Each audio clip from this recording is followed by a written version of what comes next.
dan prestasi, lahirkan profil pelajar Pancasila. Assalamualaikum Pak Mawi.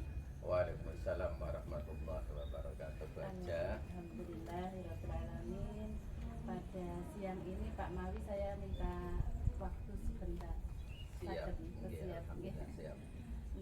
Berkenaan dengan beberapa hal yang berkaitan dengan dilematika ini Pak Mawi, yang insya Allah ini menjadi referensi saya bagaimana cara memecahkan suatu masalah ketika itu nanti kemungkinan saya akan menghadapi sesuatu hal yang sama dengan Pak Mawi.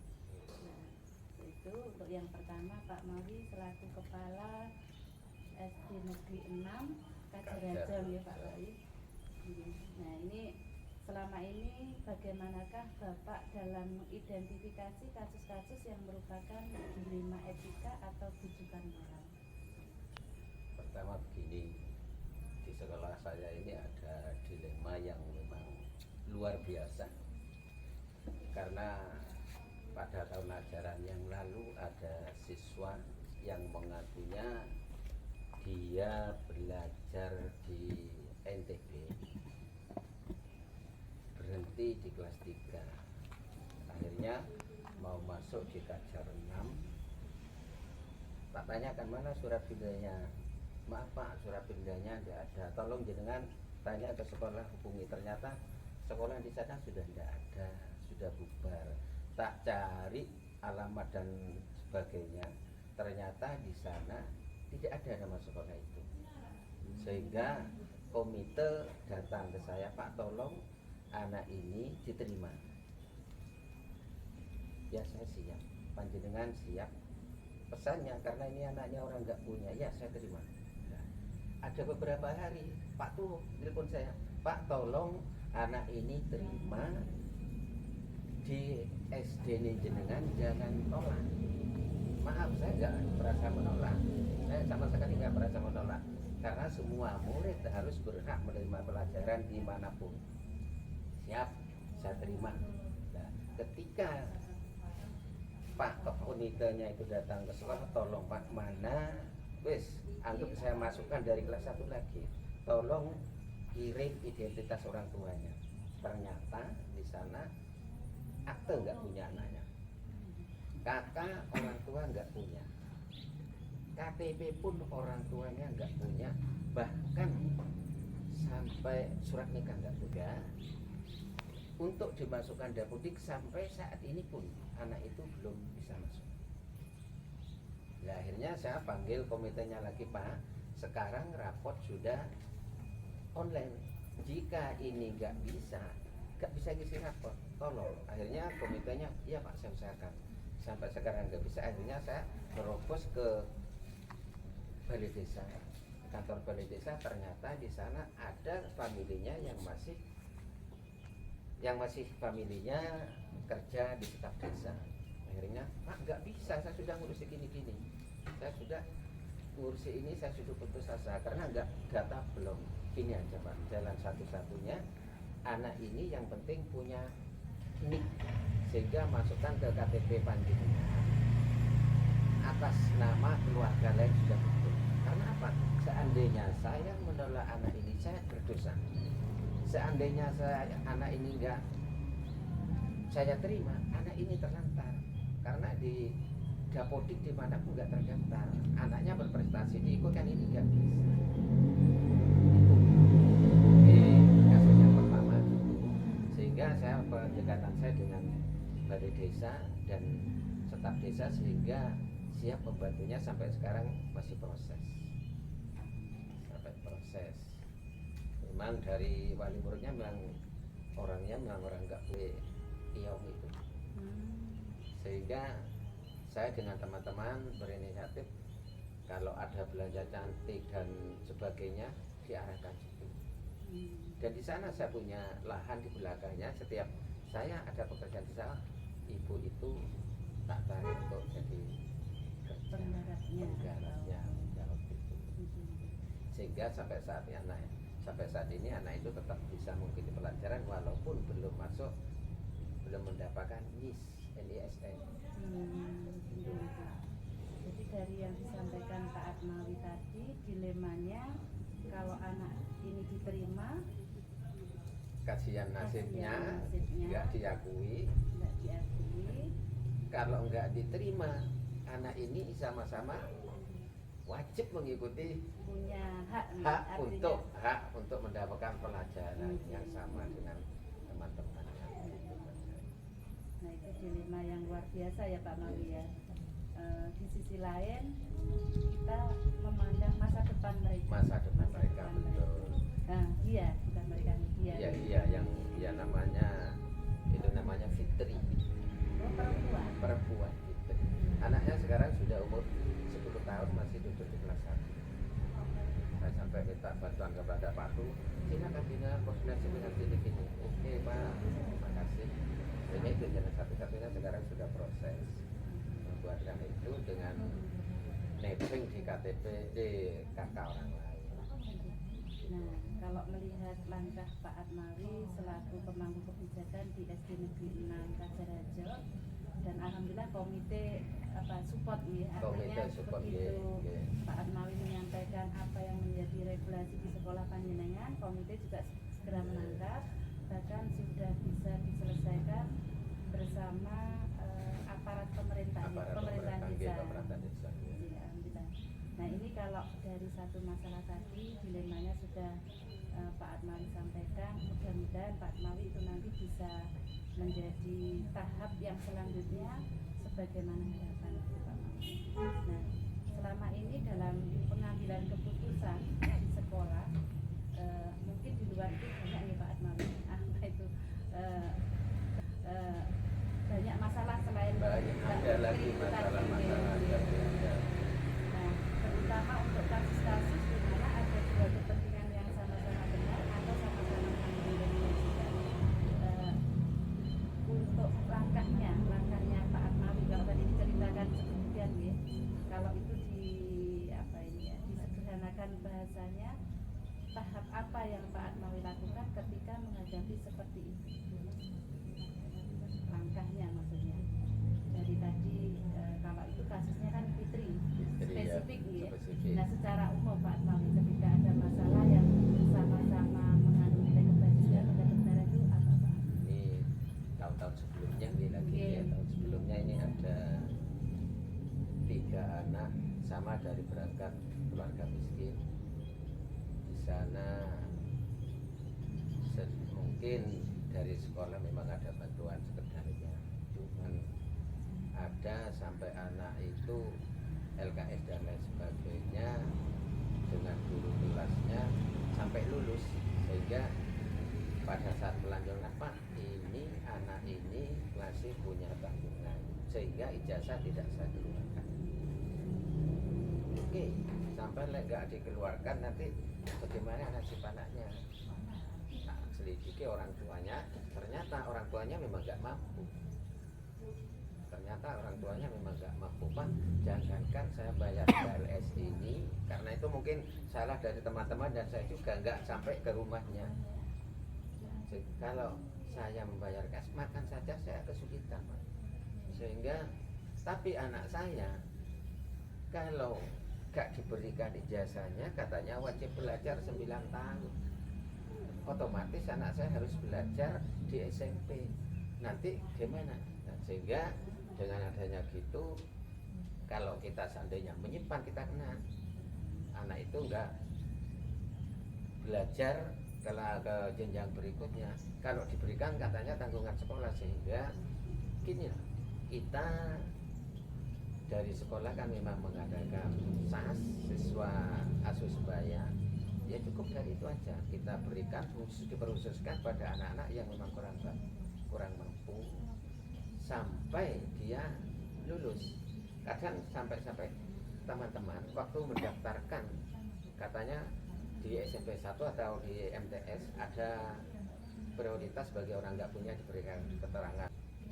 Dari uang SAS itu anak-anak itu disiapkan, dibelikan sepatu, dibelikan seragam dan tas untuk persiapan masuk, sehingga alhamdulillah orang tuanya ikut senang dan juga ikut promosi.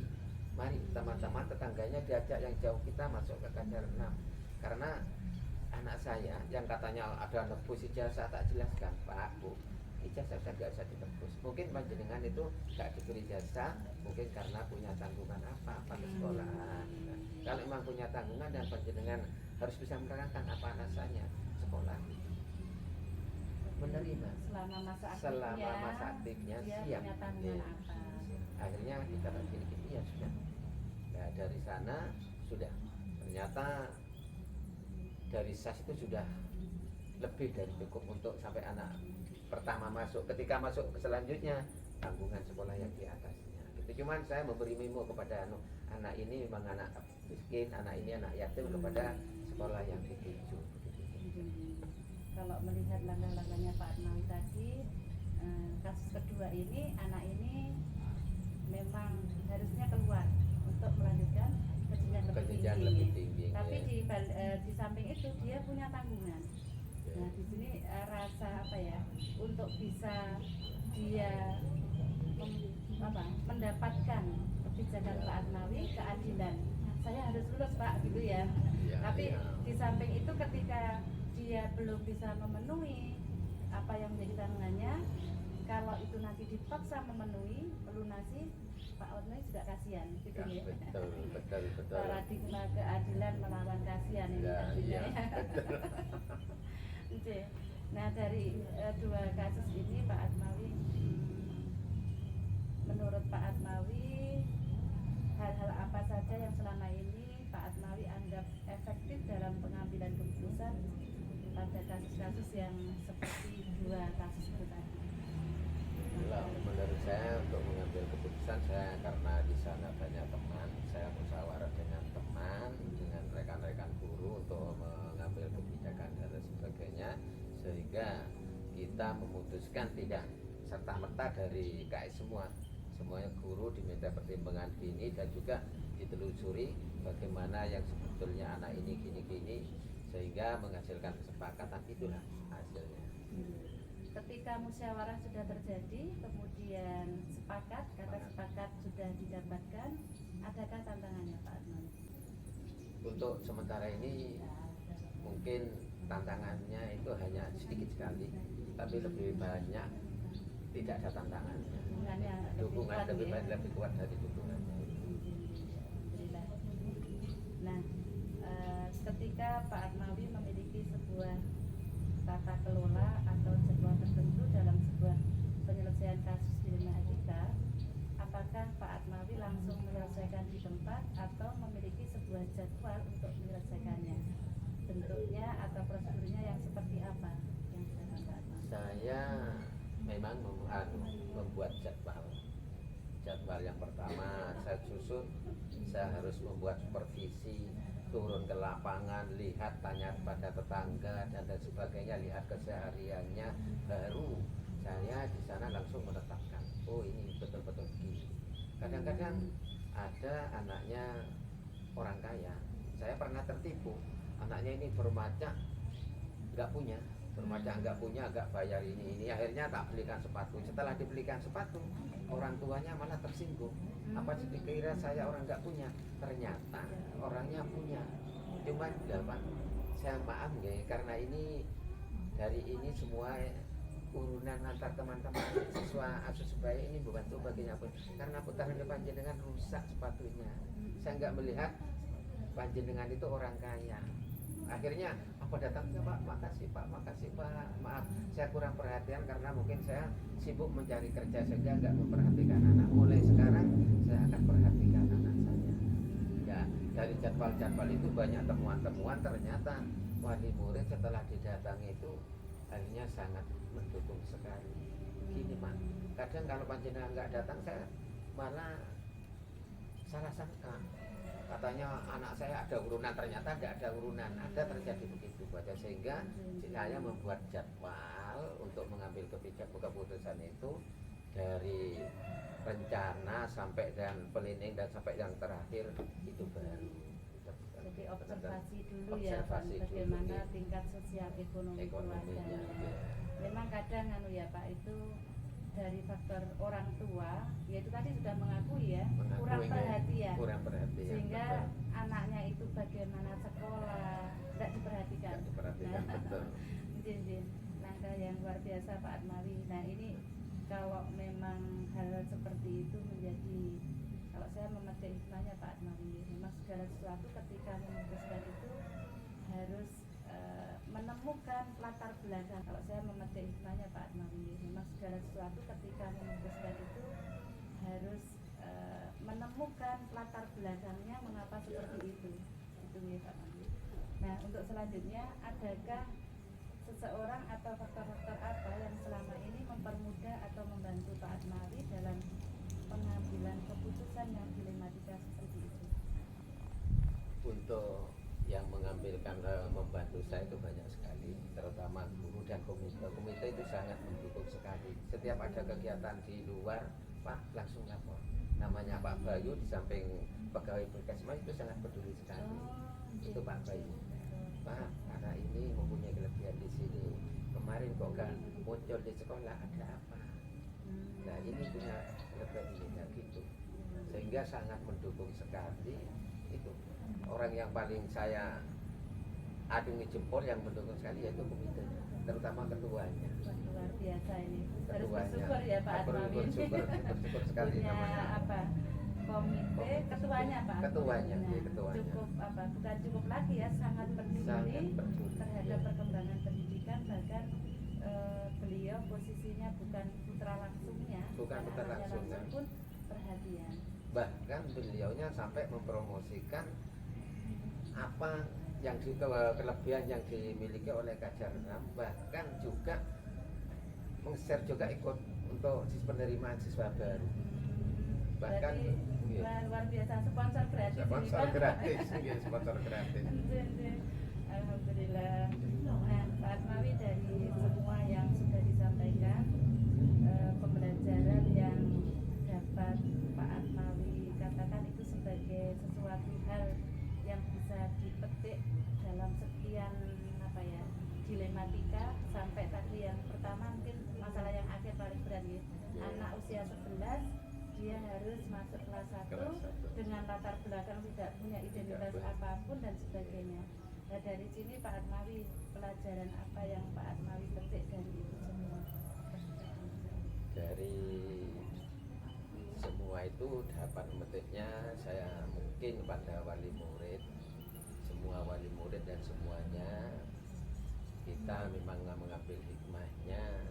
Kita harus tahu keberadaan ekonomi masyarakat, dan juga masyarakat harus mengutamakan nasib anaknya, terutama identitas, terutama setidaknya memiliki kakak Yang bisa dipetik dalam sekian apa ya, dilematika, sampai tadi yang pertama mungkin masalah yang akhir paling berat ya. Anak usia 11 dia harus masuk kelas 1 dengan latar belakang tidak punya identitas apapun dan sebagainya. Nah dari sini Pak Atmawi, pelajaran apa yang Pak Atmawi petik dari itu semua? Dari semua itu dapat memetiknya saya mungkin pada wali murid, semua wali murid dan semuanya kita memang mengambil hikmahnya.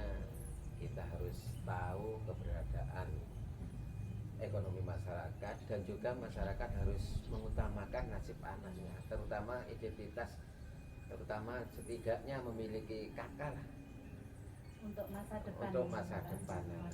Sehingga jika orang tua gak memiliki atau dalam belum nasib anak yang terlontang lantung itu, sehingga hikmah dari saya sampai saat ini ke tetangga sambil menyerahkan ketika anaknya lahir, ketika orang yang hamil di luar nikah dan lain sebagainya, tolong segera urusi dan lain sebagainya, karena nanti nasib anaknya. Karena banyak orang tua yang agak primitif, yang nggak mengikuti, katanya buat apa tuh wong akte gak bisa digawe sarung dan lain sebagainya, dianggap nggak penting itu.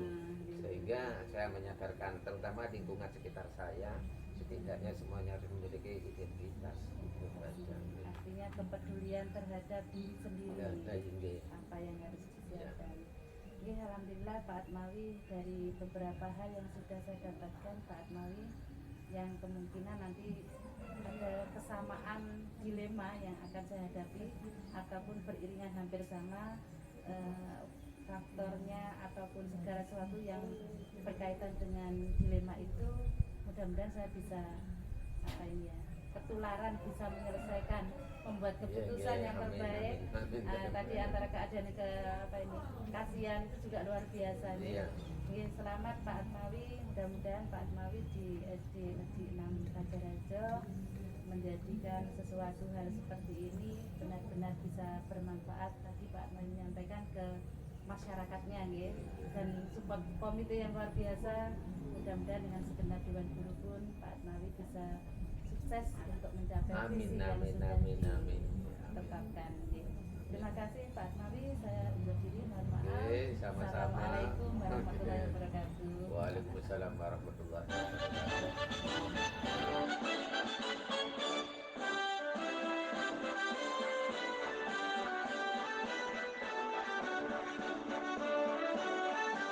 Assalamualaikum Bu Mika. Bagaimana Bu Mika kabarnya pagi ini? Siang ini ya, sudah siang. Alhamdulillah sehat Bu Aja. Alhamdulillah. Bu Mika sekarang dapat amanah di SD Negeri 5 Kebon Rejo. Boleh saya minta waktunya? Ya, silahkan Bu. Terima kasih kesempatannya Bu Mika. Ini ada beberapa hal yang berkaitan dengan apa ya, kesehariannya Bu Mika. Ketika Bu Mika di SD Negeri 5 Kebon Rejo tentunya banyak masalah ya Bu Mika. Tapi bisa diselesaikan apa Mbak? Beberapa bisa, beberapa masih dicari solusi. Alhamdulillah. Nah, ini berkaitan dengan beberapa masalah mungkin yang akan saya tanyakan. Namun itu semua nanti mudah-mudahan pertemuan saya dengan Bu Mika ini nanti bisa membawa hikmah ya, makna. Nah, bisa apa ini, tempat saya di kawruh, bahasa Jawanya gitu, yang sukawruh. Nah, ini Bu Mika, selama ini bagaimanakah Bu Mika dalam apa ini, mengidentifikasi kasus-kasus yang merupakan dilema etika atau bujukan moral? Bagaimana cara mengidentifikasinya? Pengidentifikasian untuk dilema etika di sekolah saya itu bisa kita lihat dalam kehidupan sehari-hari, atau kita kan sering ketemu bapak ibu guru atau siswa-siswi kita setiap hari. Di situ kita bisa lihat mungkin beberapa dilemanya itu masalah kesehatan guru. Itu ya, berarti ini yang akan disampaikan Bu Mika tentang sama guru ya, rekan sejawat Ya, sebagai apa ini ya, PPK yang harus dibina oleh Bu Mika gitu ya. Nah, selama ini bagaimanakah Bu Mika dalam menjalankan pengambilan keputusan di sekolah, terutama untuk kasus-kasus di mana ada dua kepentingan yang sama-sama benar atau sama-sama mengandung nilai kebajikan? Nah, tadi sedikit saya simak ini di masalah PPK nih, pendidik atau tenaga kependidikan. Boleh saya mendengarkan kasusnya Bu Mika? seperti ini, ada salah satu guru dari kami yang kebetulan masih statusnya JPT, dan kebetulan SDN 5 Kebon Rejo itu ada di sebuah perkebunan Malangsari yang jaraknya dari kota cukup jauh, dan kebetulan salah satu guru ini rumahnya juga jauh Bu. Bisa ditempuh dalam waktu kurang lebihnya 1,5 jam dari rumah. Nah, tapi di beliaunya ini masuknya itu selalu siang, ada yang tidak masuk. Nah, saya sudah membina dengan duduk berdua, ayolah tertibkan masalah kedisiplinannya. Bagaimana sih mau kita teladan siswa, apa harus mengasih contoh yang seperti ini, sedangkan yang lain bisa datang lebih awal, kenapa sampean kok nggak bisa? Saya gitu. Terus jawabannya cuma seperti ini, jam kerja saya dengan yang lain tidak sama. Jadi beliaunya itu sering datang terlambat dengan alasan kan dia buka usaha kafe, dan kafenya itu tutupnya itu sekitar jam 1 malam, dan kebetulan dia itu di rumah itu tinggalnya sendirian Bu. Ya mungkin seperti ibu atau saudara kan nggak ada yang mengingatkan atau membangunkan dianya, jadi dianya datang ke sekolah itu mesti siang. sudah saya lakukan dengan cara duduk berdua face to face. Bismillahirrahmanirrahim. Bagaimana kalau datangnya itu diusahakan lebih awal. Ayolah, jangan sering diingatkan, kita sama-sama sudah dewasa, kita teladan bagi anak-anak kita. Nanti anak-anak kita mau nyontoh apa? Oh, kalau misalnya gurunya datangnya saya seperti itu. Cuma jawabannya saya usahakan. Dengan jawaban seperti itu saya usahakan, oke lah 1 hari 2 hari dia datangnya lebih awal. Tapi setelah itu ya sudah molor lagi, datangnya terlambat lagi. Iya, mintanya diingatkan terus gitu Mintanya ya. diingatkan terus seperti Iya. itu. Kalau menyimak cerita dari Bu Mika tadi, salah satu pendidik ya, pendidik yang harusnya tupoksinya itu mendidik. Tetapi di sisi lain dia punya katakan itu profesi tambahan ya, membuka kafe. Tapi membuka kafe itu justru sepertinya iramanya seperti itu yang tupoksi pokoknya gitu ya. Iya. Sehingga yang di sekolah dijadikan sampingan gitu tak Bu Mika. Iya. Nah, kalau melihat di sini Bu Mika, kalau di dilema ketika itu kan antara kebenaran dan kebenaran, artinya Iya. ada nilai kebajikan dan nilai kebajikan. Kalau yang disampaikan Bu Mika tadi bahwa Pak Ek ini tadi kebenarannya Bu Mika mempertahankan untuk bisa disiplin. Betul. Karena menjadi engarso sung tulodo gitu ya, Iya. sebagai teladan anak-anak. Bagaimana mengingatkan anak-anak ketika kita sendiri tidak bisa menegakkan itu semua. Terus di sisi yang lainnya itu dia kurang disiplin karena dampak dari mungkin KW-nya, Tidurnya terlalu malam, mungkin dari tingkat apa ini ya, tingkat di internalnya pada dirinya untuk membangun disiplin itu sendiri juga punya masalah besar dia. Mungkin tidak sadar atau bagaimana gitu ya. Nah, kalau melihat seperti ini, kebenaran melawan yang salah karena tidak disiplin tadi. Nah, sementara Bu Mika mengendaki kedisiplinan. Di sisi lain sudah diingatkan, iya kambuh lagi. Nah, seperti itu. Kalau menurut saya itu termasuk bujukan moral. Nah, kalau mungkin dari sisi kedisiplinannya dia mempunyai nilai positifnya yang mana Bu? Yang bisa apa ya, membantu untuk bisa dia belajar mendisiplinkan dirinya gitu. Ada apa tidak? Gini, kan kalau kita itu menggolongkan di dilematika itu kan benar dengan benar. Nah, ini tadi sementara Benar dengan salah. Iya, benar dengan salah. Maka itu namanya bujukan moral. Kalau di konsepnya seperti itu kan. Apakah karena tadi yang saya sampaikan itu ingin melihat, ingin mendengar, ingin berbagi dengan Bu Mika itu tentang dilematikanya, mungkin di Pak Ek ini tadi ya, Pak Ek ini tadi bisa ada celah dari ketidakdisiplinan tadi. Bu Mika kan pengennya disiplin. Ya, kebaikannya kan di situ. Iya. Nilai kebaikan disiplin. Adakah yang mungkin dipandang Bu Mika dari Pak Ek itu yang selama ini mungkin ya wawancara, dipanggil, duduk bersama, yaitu menyampaikan yang punya nilai kebajikan untuk mendukung disiplinnya itu? Ada enggak Bu? Ya Bu, atau bagaimana? Iya Bu, ada. Kalau masalah disiplin administrasi dia tertib. Administrasi. Iya, untuk administrasi perangkat belajarnya dia itu tertib. Cuma masalah datangnya ke sekolah saja. Jadi Iya. mengawalinya ya Bu? Mengawalinya juga tidak masuk. Dan tidak masuk. Nah, ini yang repot Bu Mika ya. Yang ngajar akhirnya Bu Mika ini. Akhirnya. Oke. Jadi di sini kalau saya boleh menyimpulkan dilemanya Bu Mika itu di sisi lain disiplin itu sebenarnya bisa dilakukan dia ya. Dengan modal dia itu sudah punya bekal, punya kalau itu petani cangkulnya, perangkatnya aja sudah siap. Kenapa fisiknya kok tidak bisa hadir seperti kesiapan di perangkat itu gitu ya. Nah, ini Bu Mika, kalau boleh saya bertanya selanjutnya,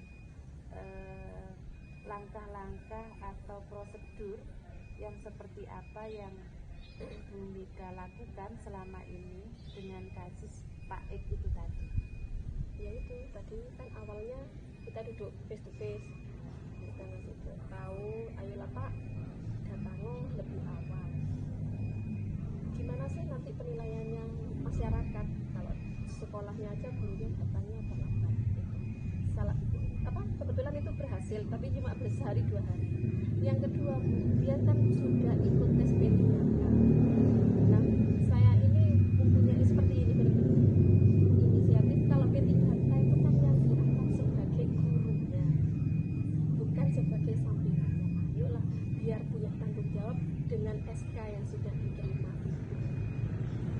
Seperti Sebenarnya potensial sekali ya orangnya ini. potensial sekali Bu. Iya ya ya. Duduk sudah dilakukan, kemudian diberi apa katakan nasihat ya Bu, itu sudah dilakukan. Ya, kadang kalau datanya terlambat, saya selalu telepon Bu, ada di mana? Selalu konfirmasi ada di mana seperti itu.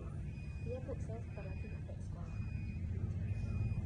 Nah dari perjalanan ini tadi Bu Mika kan apa ya, face to face sudah selalu kontrol ya, di mana sudah waktunya bel kok belum datang, selalu dikomunikasikan, diingatkan. Nah ini kalau melihat dari langkah-langkah prosedur yang sudah Bu Mika lakukan, hal-hal apa saja yang selama ini Bu Mika anggap efektif dalam pengambilan keputusan pada kasusnya itu tadi, yang paling efektif?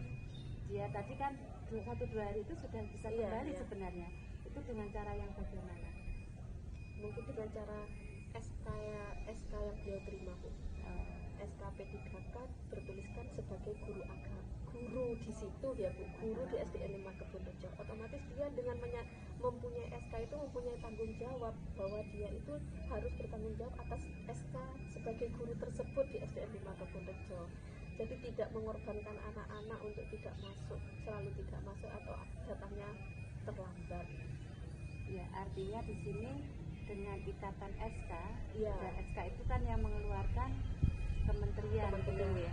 Dengan adanya SK dari kementerian, intinya dia terikat dengan SK itu. Terikat dengan Sehingga SK. ini kalau saya boleh mengatakan prinsip yang Bu Mika ambil ini di prinsip yang berbasis peraturan. Jadi untuk mengikat dia biar disiplin, biar dia bisa tupoksi sebagai guru benar-benar apa ya, full 100%, dia itu bahwa tupoksinya bukan di yang X itu tadi apa, yang sampingannya, tapi yang utama adalah sebagai guru, karena dia diangkat sebagai guru di Secara SD. hati ke hati kan sudah Bu. Tapi itu hanya berlakunya 1-2 hari. Mudah-mudahan langkah selanjutnya Berhasil. ya berhasil, tidak hanya 1-2 hari. Nah Bu Mika ini ketika Bu Mika sudah melangkah seperti itu, adakah tantangannya Bu Mika? Tantangannya itu sangat banyak. Yang pertama, kita jalan kerja. Yang kedua, bagaimana harus ngomong dari hati ke hati dengan orang yang sudah dibina berulang kali masih tepat betul-betul. Tantangannya seperti itu. Solusi dengan teman-teman satu lembaga sudah dilakukan. Berat menyadarkan seseorang kalau tidak dari hatinya begitu berat. Jadi tantangannya pada orang yang berkasus itu gitu ya, kesadaran dirinya. Kurang gitu. kesadaran. Kesadaran. Tantangan ini mudah-mudahan bisa terlewati Bu Mika untuk selanjutnya. Nah ini untuk selanjutnya, apakah Bu Mika memiliki sebuah tata kelola atau jadwal tertentu dalam penyelesaian kasus itu tadi? Apakah langsung menyelesaikan di tempat ketika konfirmasi, oh ternyata masuknya itu jam 7, kok datangnya jam 8, jangan demikian, atau memiliki sebuah jadwal untuk menyelesaikan, mungkin bisa diceritakan Bu Mika. Untuk itu saya langsung menyelesaikan. Misalnya hari ini saya terlambat, tidak menunggu besok, harus saya datangi, saya tanya kenapa kok terlambat, dengan alasan saya tanya alasan-alasannya itu apa. Tujuannya apa Bu Mika mengambil langsung di tempat, langsung waktu itu gitu? Tujuannya langsung itu supaya setiap hari ditanya, misalnya hari ini terlambat ditanya, besok terlambat ditanya, ada rasa sungkan, ada rasa beritikad lebih baik lagi untuk besok supaya nggak ditanya Ada perubahan. ada perubahan lah intinya. Jadi artinya tantangan yang sudah Bu Mika sampaikan tadi, tantangan yang luar biasa ketika menyadarkan Iya, gitu ya. betul. Dengan adanya ditegur di tempat, bukan ditegur ya, diajak bincang Diajak ya, bincang. diajak bincang face to face di tempat saat itu, maunya iya. biar bisa Ada sadar, perubahan, ada ya, ada perubahan. perubahan. Nah, terima kasih Bu Mika. Untuk selanjutnya Bu Mika, adakah seseorang atau faktor-faktor apa yang selama ini mempermudah atau membantu Bu Mika dalam pengambilan keputusan dalam kasus-kasus dilema seperti ini? Ada ya teman sejawat ya Bu, guru-guru di sana. Ada guru senior yang saya anggap senior di sana. Saya ajak bimbing, saya ajak bicara. Bagaimana dengan kasusnya Pak ini, gimana? Ya dari saran dari dia, ya sementara yang saya juga lakukan. Jadi support juga ya Support sebenarnya juga, teman iya. sejawatnya. Ya. Dari semua hal yang telah disampaikan Bu Mika, pembelajaran apa yang dapat Bu Mika petik dari pengalaman yang sudah ini kasusnya luar biasa berat ini memang ya. Berat ini, adakah yang bisa dipetik Bu Mika? Kalau ada tolong disampaikan. Kasusnya itu ketika seorang pimpinan mau bersikap tegas tapi lebih rasa kemanusiaannya itu yang sulit memberi kebijakan. Maksudnya tegas, sebenarnya kita mempunyai begitu ya Bu, hak ya Bu, Iya, apalagi seorang DPP yang sangat mudah sebagai haknya untuk dari kepala sekolah. Cuman karena lebih rasa kemanusiaannya tadi hanya bisa yaitu sharing sama teman, face to face, hanya bisanya seperti itu. Jadi artinya Bu Mika itu sudah memberi kelonggaran, Betul. selonggar-longgarnya sadaro Pak, gitu ya. Aduh, alhamdulillah Bu Mika ini memang kalau mungkin kasusnya itu anak-anak, anak kita panggil, Iya, agak kita marahin juga nggak apa-apa. Tapi ini orang dewasa, mau diajak bincang bagaimana? Mungkin ya Bu Mika ini juga menjadi bahan belajar saya ketika nanti mungkin orang-orang sekitar saya ada yang punya irama kasus yang sama, paling tidak saya itu nanti bisa meniru cara yang prosedur yang diambil Bu Mika, tapi mudah-mudahan tidak ada Bu Mika. Amin. Dan Cukup satu mudah-mudahan aja. Pak Ek ini yang sudah mendapatkan kepercayaan pemerintah, mendapat SK, mulai disadarkan. Mudah-mudahan demikian sehingga Bu Mika dalam memimpin sebagai manajer di SD 5 Kebunrejo benar-benar sukses bersama teman-teman dan semua warga SD 5. Terima kasih Bu Mika atas semuanya. Mohon maaf. Assalamualaikum warahmatullahi wabarakatuh. Waalaikumsalam warahmatullahi wabarakatuh.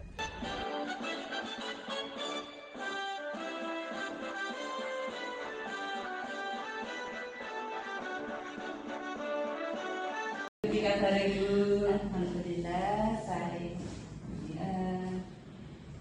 Ini ada beberapa hal yang apa ini ya menyampaikan ya tidak tapi bertanya-tanya banget. Oh gitu, nggih monggo Bu.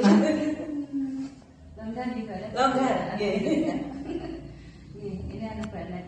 Ini saya akan melakukan tanya jawab berkenaan dengan pengambilan keputusan. Oh nggih. Ya, kaitannya dengan dilematika. Dilema, suatu masalah yang menjadi dilema. Dilema. Kata masalahnya banget. Masalahnya enggak aku karena saya baru di sini. Baik, saya awali dari ini banyak. Nggih. Selama ini bagaimana Bu Anet dalam mengidentifikasi kasus-kasus yang kalau tadi dikatakan sedikit ya, belum banyak karena baru. Nggih, baru. Nggih. Tapi kemungkinan nanti ada yang kasus itu merupakan dilema etika atau rujukan moral. Nah, cara mengidentifikasinya. Kalau dilema etika itu baik dengan baik. Masalah yang baik dengan baik. Sama-sama baik. Sama-sama ya, baik. saja. Kalau satunya tadi Rujukan rujukan moral baik dengan yang kurang baik itu jelas. Gitu. selama ini bagaimana Bu Anet dalam menjalankan pengambilan keputusan di sekolah, terutama untuk kasus-kasus di mana ada dua kepentingan yang sama-sama benar atau sama-sama mengandung nilai kebajikan. Berarti dilema, Bu Anet. Dilema. Kalau ada kasus yang masuk di dilema etika itu bagaimana, Bu Anet? Ini kebetulan waktu baru-baru di sini hampir 2 bulan, ada 2 orang guru izin ke saya. Yang pertama itu izin untuk kontrol karena sudah ada jadwal. Yang satunya juga Bu Guru izin untuk mengunjungi saudaranya yang datang dari luar negeri. Kebetulan berjanjian dengan beberapa saudara yang akan mengunjungi saudaranya yang baru datang itu. Sama-sama minta izin. Sama-sama minta diizinkan. Iya, sama-sama minta diizinkan untuk bukan tidak masuk, tetapi meninggalkan jam pelajaran. Karena masih masuk waktu itu, masih jam kedua, beliaunya izin. Dalam kasus ini Bu Anet dalam pengambilan keputusan mengambil langkah-langkahnya yang seperti apa? Langkahnya saya panggil dua-duanya. Ya, saya panggil ke kantor, saya beri pengertian yang bisa saya izinkan dan yang ditunda, bukan tidak diizinkan, tetapi ditunda. Ya, ditunda, masih bisa menjalankan ke rumah saudaranya itu, tapi tidak waktu itu. Ketika diberi pemahaman, pengertian, di situ tentunya ada argumen, Bu Anet. Iya. Ketika beliau yang diizinkan hari itu dibolehkan, yang tidak diizinkan tentunya pertanyaan kemungkinan argumen apa, Bu Anet, yang ketika itu bukan kemungkinan argumen apa yang beliau sampaikan. Sempat memang berdua, Bu, saya kan sama-sama izin, kenapa kok tidak diizinkan, sedangkan Bu satunya kok diizinkan. Saya beri pengertian, Bu, kalau sampean jenengan di lain waktu bisa karena dalam kondisi sehat. Tetapi kalau Bu A ini izin karena sudah jadwalnya ada, nanti kalau menunda lagi kasihan, sudah waktunya kontrol. Dan kondisinya memang sudah divonis sakit. Iya, divonis sakit yang setiap bulannya harus kontrol, dan kebetulan itu kontrol yang harus dijalani rutin, ya, tidak boleh ditunda. Iya, betul. Nah, kalau Bu Anet sudah melangkah sedemikian, artinya sudah dipertimbangkan bahwa itu semua kembali kepada tupoksi pada guru dua tadi. Dan bagaimana menimbang kalau bilang untung dan rugi, ketika itu tidak ditunda maka yang rugi tentunya anak-anak kan gitu. Nah, Bu Anet dalam hal ini salah satu dari tantangan yang sudah Bu Anet sampaikan itu mempertahankan tadi, sehingga berargumen sekuat tenaga untuk tetap diizinkan. Mungkin di samping proses mempertahankan saya hari ini minta izin menjemput saudaranya itu, adakah tantangan selain dari yang bersangkutan? Sementara tidak ada. Tidak ada. Diberi pengertian, lalu dia ibu, saya memaklumi karena saudara saya banyak, nanti saya akan datang ke rumahnya aja gitu. Gitu, alhamdulillah. Jadi sudah tidak ada masalah dengan Iya. beliaunya. Iya. Nah, dalam menangani suatu kasus seperti yang Bu Anet sampaikan tadi, apakah ketika menangani kasus itu Bu Anet memiliki tata kelola atau jadwal tertentu dalam penyelesaiannya, ataukah seketika saat itu dan di tempat itu diselesaikan? Jadi izinnya kan satu persatu gitu, saya kantor, lalu saya panggil gitu Bu. Nanti ketika itu, tapi pada tempat yang memang sama-sama melindungi mereka untuk tidak dipandang oleh teman yang lainnya. Artinya memberi privasi, bahasa kerennya privasi. Adakah seseorang atau faktor-faktor yang selama ini mencegah atau membantu Bu Anet dalam pengambilan keputusan pada kasus-kasus dilematika seperti itu? Sementara tidak ada. Tidak ada. Tidak ada. Nah, dari itu semua Bu Anet sudah bisa melayani, memberikan kebijakan kepada dua guru yang itu memang benar-benar sebagai kasus dilematika menurut Bu Anet tadi ini. Sampai si Bu B tadi kan menerima legowo, tidak ada masalah. Bahkan pihak-pihak yang kemungkinan muncul juga tidak muncul. Adakah hikmah atau pembelajaran yang bisa Bu Anet petik dalam menangani kasus-kasus dilematika itu? Gimana ya? Kelegaan hati ya, Bu ya. Kelegaan. Iya, dalam mengambil suatu keputusan untuk seorang guru yang dimana mempunyai tugas pokok beliaunya mengajarkan, Bu ya. Kalau saya mengizinkan dua-duanya, yang otomatis kan yang rugi siswanya. Kalau itu dihubungkan dengan tupoksi, tentunya ada ikatan-ikatan aturan.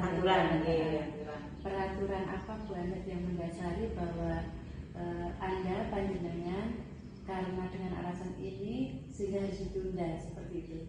Peraturan di sekolah atau peraturan memang ada dari atasnya? Yang peraturan dari atas kan memang ada. Jadi kedisiplinan pegawai, izin kan tidak seenaknya mau izin, ya kan tidak begitu.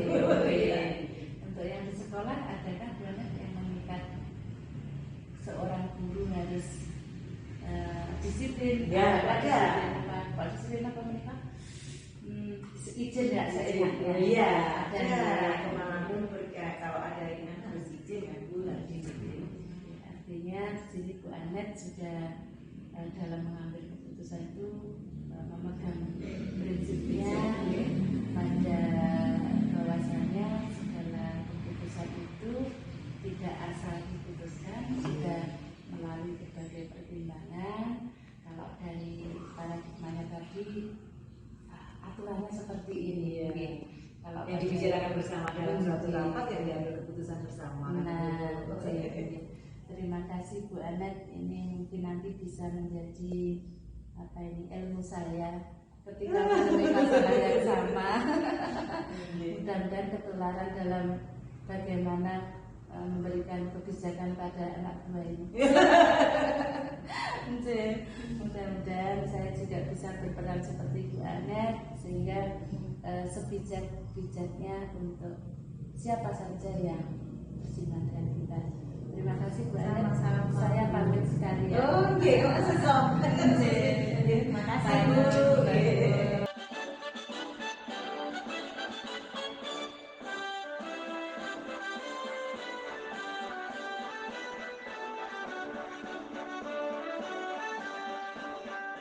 Bulatkan tekad, kuatkan hati, negeri ini memanggilmu kawan.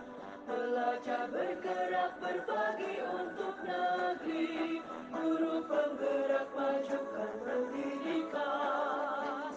Guru penggerak menghamba pada murid, kreatif rancang pembelajaran. Hargai potensi, tingkatkan prestasi, lahirkan profil pelajar Pancasila. Belajar, bergerak, berbagi untuk negeri, kita menjalin kolaborasi. Belajar, bergerak, berbagi untuk negeri, demi bakti pada Ibu Pertiwi.